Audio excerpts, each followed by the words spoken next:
안녕하세요 여러분. 오늘의 천자문사전은 제80화 거이익영이 되겠습니다.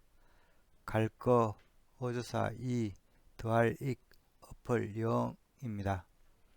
우리는 앞서 이 존이 감당에서 소공이 선정을 펼친 자리에 있던 감당나무를 보존했다는 말을 했었는데요.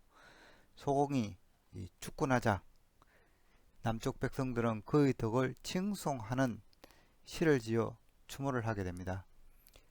그래서 이 거이익영을 풀이하자면은 소공이 죽자 이 시를 읊어 추모를 더하였다는 말이 되겠습니다. 이 시들을 모은 것이 시경, 국풍, 소남편이 되겠습니다. 한편 소공과 마찬가지로 주공 역시 남쪽 백성들을 다스렸는데 그의 언덕을 칭송하는 시들을 모은 것이 시경, 국풍, 이 주남편이 되겠습니다. 소남에 나오는 채빈이라는 시를 하나 소개해 드리겠습니다. 우의 채빈, 난간지빈, 개구리밥을 뜯어요. 남쪽 계곡의 물가에서 우의 체조, 우피행료, 이 마른 풀을 뜯어요. 저 길바닥의 괜 물에서 우의 성지, 유광급거, 그것을 담아요. 네모진 광주리와 이 둥근 둥구미에 우의 상지, 유기 급부, 그것을 삶아요.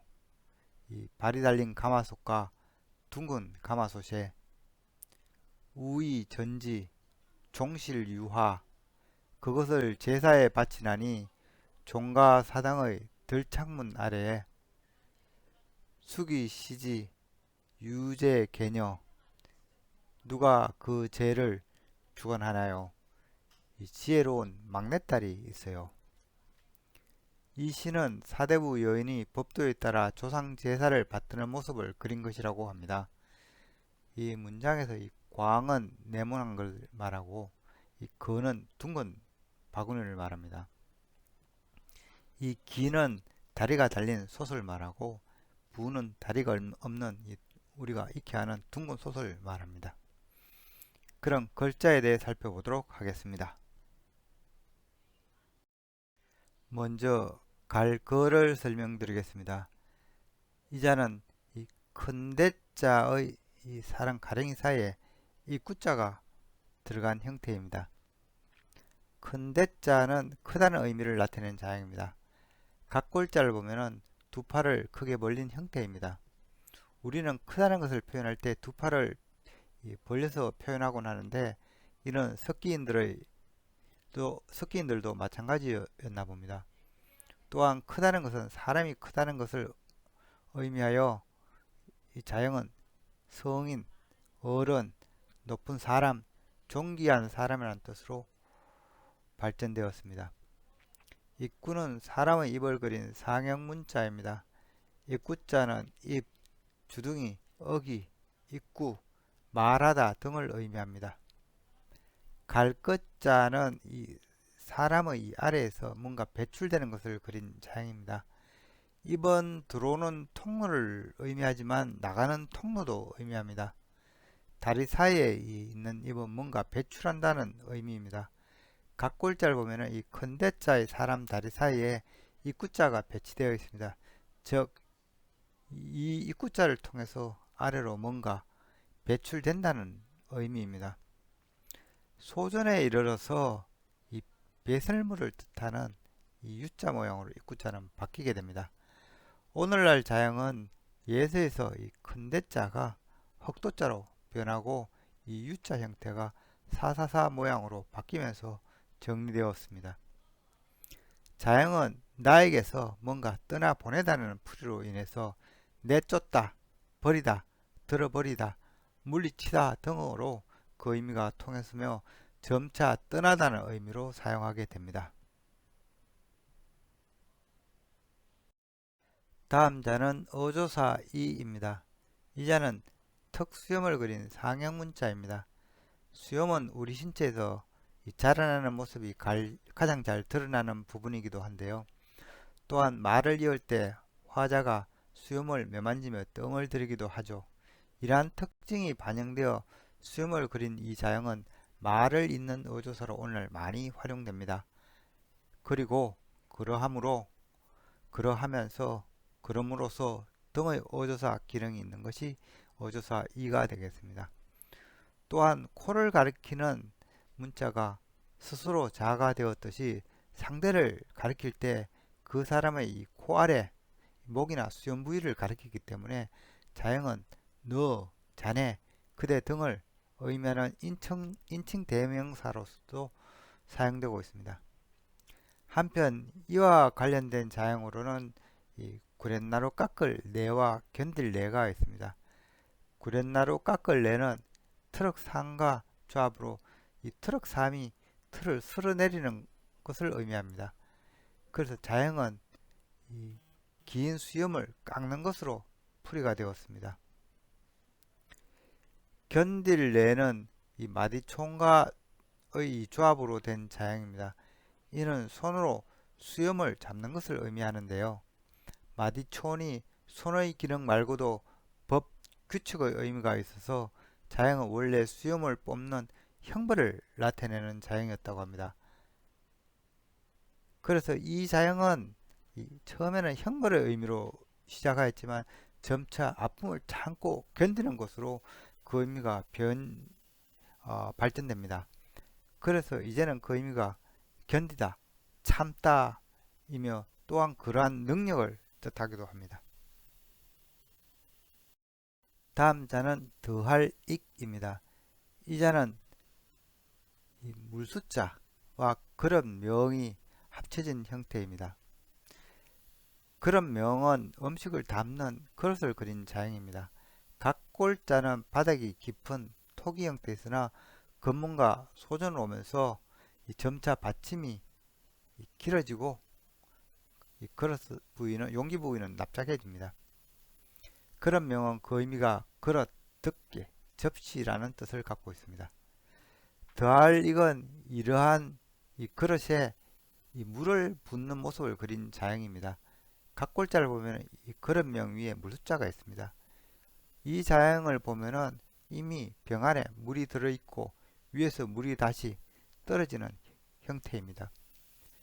건문에 쓰는 물숫자는 없어지고 이 8팔자 형태가 올려져 있습니다.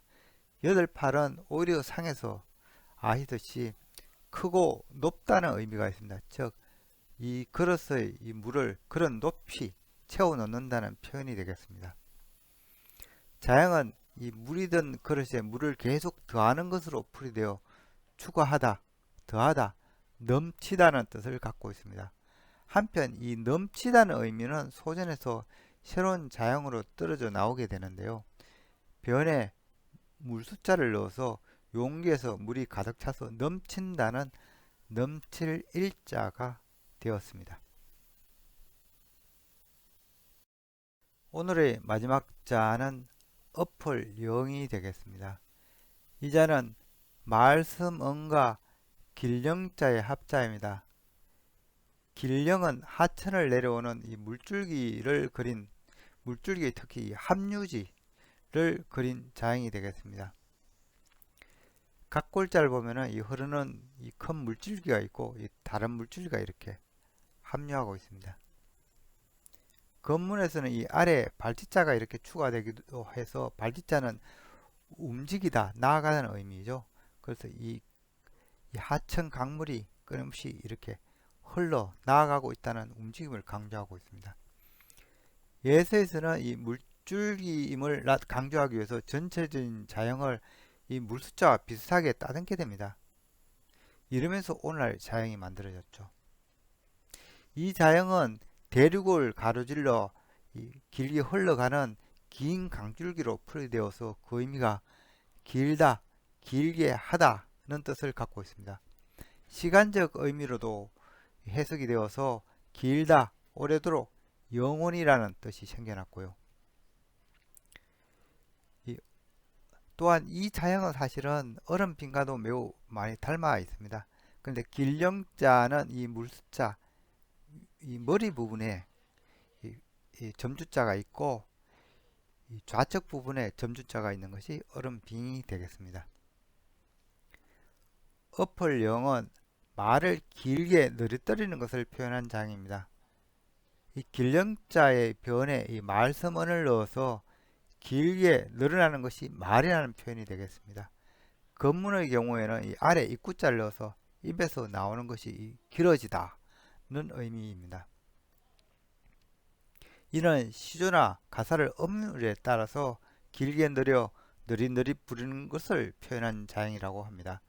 그래서 이 자형의 의미도 없다, 노래하다, 시가를 짓다 등이 되겠습니다.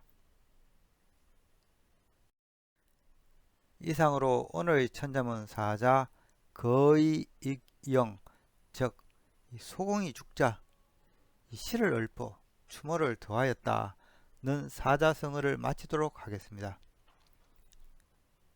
이 주공의 언덕을 칭송하는 이 주남에 나오는 시를 하나 소개해 드릴까 합니다. 시경, 국풍, 주남, 규목, 즉 이 가지가 늘어진 이 나무를 말하죠. 남유, 규목, 이 남쪽에 가지 늘어진 나무가 있어 간류, 유지, 칡덩굴이 감겨 있으라.